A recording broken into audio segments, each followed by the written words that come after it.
মাত্র 440 বলে 1000 রান, যা আজ পর্যন্ত করতে পারেনি কোহলি ও গিলরা, করে দেখালেন বৈভব। বন্ধুরা, আপনারা যদি দেখতে চান তাহলে ভিডিওটি শেষ অবধি দেখতে হবে, চ্যানেলটিকে সাবস্ক্রাইব করে একটা লাইক দিতে হবে এবং নোটিফিকেশন বেল আইকন দাবাতে হবে। আইপিএল 2026-এর দ্বিতীয় কোয়ালিফায়ারে এমন কীর্তি গোলের বৈভব সূর্যবংশী, যা ক্রিকেট বিশ্বের ইতিহাসে আগে কখনো দেখা যায়নি। মাত্র 15 বছর বয়সে রাজস্থান রয়্যালসের এই তরুণ ওপেনার গুজরাট টাইটান্সের বিরুদ্ধে ব্যাট হাতে ঝড় তুলে নতুন বিশ্ব রেকর্ডের মালিক হলেন। মল্লানপুরে অনুষ্ঠিত এই গুরুত্বপূর্ণ ম্যাচে বৈভব নিজের 1000তম আইপিএল রান পূরণ করেন মাত্র 440 বলে। এর ফলে তিনি আইপিএলের ইতিহাসে দ্রুততম 1000 রান করা ব্যাটসম্যান হয়ে ওঠেন।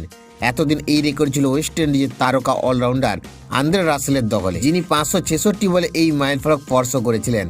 বৈভব সেই রেকর্ড ভেঙে বিশাল ব্যবধানে নতুন মানদণ্ড স্থাপন করেছেন। শুধু তাই নয়, ইনিংস হিসেবেও তিনি ইতিহাস গড়েছেন।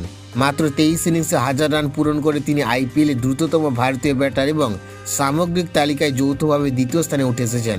এই কীর্তির পথে তিনি ম্যাথু হেডেন, ডেভিড কনওয়ে সহ একাধিক আন্তর্জাতিক তারকাকে পিছনে ফেলেছেন। ক্রিকেট বিশেষজ্ঞদের মতে বৈভবের এই রেকর্ড শুধু একটি পরিসংখ্যান নয়, বরং ভবিষ্যতের এক সুপারস্টারের আগমনের বার্তা।